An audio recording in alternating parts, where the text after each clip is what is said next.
What would you do if the two people you trusted most in this world, the ones you would lay down your life for, betrayed you in the worst way imaginable? What if the foundation of your entire life, your love, your friendship, your future, was nothing but a carefully constructed lie? Today, I will tell you the heartbreaking and then electrifying story of Kwame, a successful businessman from Accra, Ghana, whose revenge plan became legendary across West Africa. This is not just a story about betrayal, it is a lesson in the power of a calm mind and a patient heart. But first, let me warn you, this story will change how you think about trust and revenge forever. In the bustling, vibrant city of Accra lived a man named Kwame. At 35 years old, he was the very picture of success. He had built his construction company from the ground up, from a single wheelbarrow and a determined dream to a fleet of trucks and a reputation for excellence. But his greatest pride was not his business, it was his family. His wife of 8 years, Amma, was a woman whose beauty was matched only by her grace. Her laughter was the melody that filled their beautiful home in East Legon, a sound Kwame worked tirelessly to hear. Together, they were blessed with two wonderful children, a boy and a girl, who were the center of their universe. Completing this perfect picture was Kofi. Kofi wasn't just a friend, he was a brother. They had chased lizards together as barefoot boys in Kumasi, shared their first bottle of Fanta, and confided their biggest fears and wildest dreams. Kofi was the godfather to Kwame's children, the best man at his wedding, and his most trusted business advisor. Their lives were intertwined like the roots of a mighty baobab tree. Every Sunday, the compound was filled with the aroma of jollof rice and the sounds of their extended families laughing together. It was a life built on love, trust, and shared history. A life that, in one shocking moment, Kwame discovered was nothing more than a beautiful, fragile shell. The crack appeared on a quiet Tuesday evening. Amma was in the shower, and her phone, left charging on the bedside table, lit up with a message. It was from Kofi. Normally, this would not be strange, but the preview of the message made Kwame's blood run cold. It read, "Can't stop thinking about our time at the Labadi Beach Hotel yesterday. When will you see me again, my love?" Kwame's world tilted on its axis. The Labadi Beach Hotel? Yesterday, Amma had told him she was visiting her sick aunt in Tima. He stood there, frozen, the happy sounds of his children playing in the living room suddenly feeling distant, as if he were hearing them from the bottom of a deep, dark well. He didn't confront her. He couldn't. The pain was too sharp, the confusion too overwhelming. Instead, he carefully placed the phone back, his hands trembling, and walked out of the room, the image of his perfect life shattering into a million pieces behind his disbelieving eyes. The following days were a blur of silent agony for Kwame. He moved through his life like a ghost, smiling at his children, discussing business with Kofi, and lying next to Amma at night, all while his heart felt like it was being squeezed by a fist of thorns. He knew he needed the truth, the whole truth, and he needed it in a way that left no room for their lies or excuses. He reached out to a discreet private investigator, a man named Yao who came highly recommended.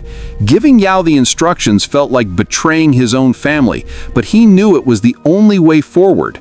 For 2 weeks, Yao followed Amma and Kofi, documenting their secret meetings. The evidence that arrived in a sealed envelope was more devastating than Kwame could have ever prepared for. There were photos of them holding hands in hidden corners of Aburi Gardens, videos of them kissing passionately in a car park near the Independence Square, and receipts from hotels spanning back not for months, but for 2 whole years. 2 years! The number echoed in his mind. This was not a mistake. It was a second secret life. The weight of the betrayal crushed him. He thought of all the times Kofi had sat at his dinner table, laughing and playing with the children he was godfather to, all while secretly destroying their family. He remembered the times Amma had kissed him goodbye only to meet her lover hours later. The traditional African values he held so dear, loyalty to one's family, respect for the sanctity of marriage, the sacred bond of friendship, had been trampled into the dust by the two people he loved most. He thought of his children. How could he look them in the eye knowing their mother and Uncle Kofi had built their world on a lie? His business partnership with Kofi, which he had always seen as a symbol of their unbreakable bond, now felt like a poisonous trap. He was not just a betrayed husband, he was a man whose entire identity and future had been stolen from him. In the depths of his despair, however, a new emotion began to stir. Not the hot, messy rage of immediate confrontation, but the cold, calculated fire of a perfect plan. He would not scream or fight. He would not give them the satisfaction of seeing him broken. Instead, he would become the patient hunter, and he would ensure that their own actions would lead to their ultimate downfall. Kwame's revenge was not a single act of violence or a loud public shouting match. It was a masterfully executed strategy, carried out with the precision of a master chess player. He divided his plan into clear, deliberate phases. Phase 1 was all about gathering irrefutable evidence. He continued working with Yao, but now he also began his own documentation. He copied financial records, saved text message logs he accessed secretly, and even recorded casual conversations where Kofi would inadvertently lie about his whereabouts. He stored all this in a secure digital folder he called The Truth. Phase 2 involved his business. Slowly and quietly, like a skilled surgeon, he began to remove Kofi from the core of his company. He used the pretense of expanding into new markets in Nigeria, suggesting Kofi focus on a potential new office in Lagos. While Kofi was distracted by this exciting opportunity, Kwame worked with his lawyers to restructure their partnership agreements. He subtly transferred key accounts and loyal employees to new divisions under his sole control, citing operational efficiency. Kofi, blinded by his secret life and the allure of the Lagos project, didn't notice the threads of his professional life being gently but firmly pulled away. Then came Phase 3, the setup. This was the masterpiece. Kwame created a fake, incredibly lucrative business opportunity, a government tender to build a new series of schools across Ghana. He made it seem like the deal of a lifetime, one that required absolute secrecy and a significant initial investment. He presented it to Kofi, suggesting this was their chance to become the richest construction magnates in West Africa. Greed, as Kwame had predicted, was a powerful motivator. Kofi jumped at the chance. Kwame then, through carefully crafted lies, let the same opportunity slip to Amma, framing it as a secret project that could risk their family assets if it failed. He knew the information would travel directly from his wife to his best friend, confirming the deal's legitimacy in Kofi's eyes. He watched with cold satisfaction as they secretly plotted together, now not as lovers, but as co-conspirators in a business venture they believed would set them free. Unaware, they were dancing perfectly to the tune he was playing. Phase 4 was the grand finale. Kwame organized a large family gathering at his home in East Legon to celebrate his father's 70th birthday. Both his and Amma's entire extended families were there, as was Kofi with his own family. The compound was filled with music, laughter, and the smell of suya from the grill. It was a picture of perfect African family joy. As the evening reached its peak, Kwame stood up, tapped his glass for silence, and announced he had a special presentation for the family. With a calm smile, he connected his laptop to the large flat-screen TV in the living room. A hush fell over the room. What followed was not the birthday tribute they expected. The first slide was a photo of Amma and Kofi locked in an embrace at Labadi Beach Hotel. Gasps rippled through the crowd.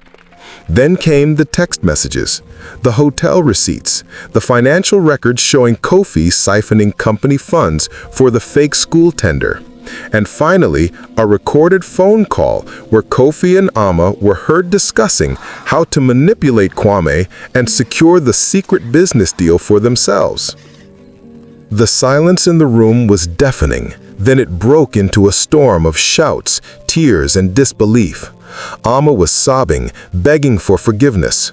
Kofi, his face pale with shock and shame, could not meet the eyes of his own wife and children, who stared at him in horror. The community's reaction was swift and severe. In their culture, such a betrayal was not just a personal matter, it was a stain on the honor of both families. The elders present shook their heads in profound disappointment. The final shocking twist came when Ama, in a desperate attempt to garner sympathy, blurted out through her tears, "I'm pregnant, Kwame. Please, think of the child." The room fell silent again. Kwame looked at her, his expression not of anger, but of profound pity. "And how can I ever be sure the child is mine?" he asked, his voice quiet but clear. It was the final devastating blow. Kofi's downfall was complete. In one evening, he had lost the respect of his community, his business, his friendship, and the trust of his own family. He was utterly and publicly destroyed. In the end, Kwame emerged victorious, but his victory was not sweet. It was solemn. He had lost a wife and a best friend, but he kept his dignity, his business, and most importantly, the truth. He filed for divorce and, with the overwhelming evidence, was granted full custody of his children. He explained to them in the gentlest way possible that sometimes adults make very bad choices, but that his love for them would never, ever change. The story of his patient, brilliant revenge spread from Ghana to Nigeria to Ivory Coast and beyond, becoming a modern-day legend. It was a stark reminder of the ancient African wisdom: the patient hunter catches the biggest game. Kwame did not need to raise his voice or his hand. He simply allowed the truth to unfold, and in doing so, he allowed Ama and Kofi to build the very trap that would ensnare them. The moral of this story is clear. When faced with betrayal, the immediate fire of anger can burn you and leave you with nothing but ashes.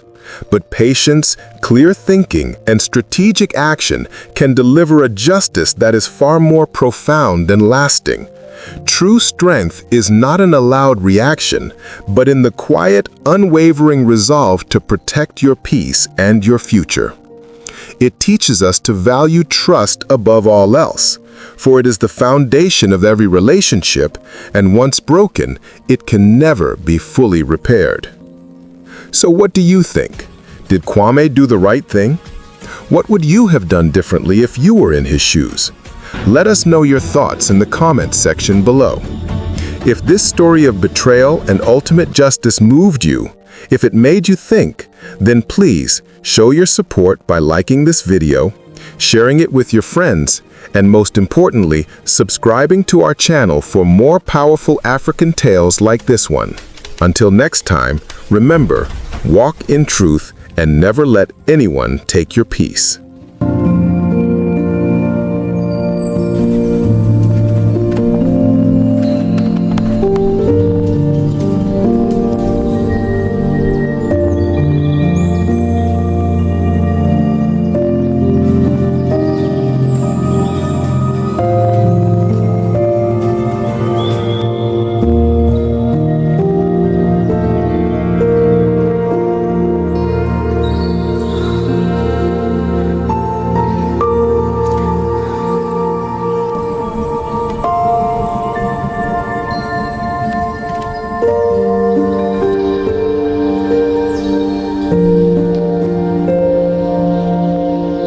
You can see, our quarterly results show a significant uptrend in key metrics, with a notable spike in Q3 due to strategic initiative.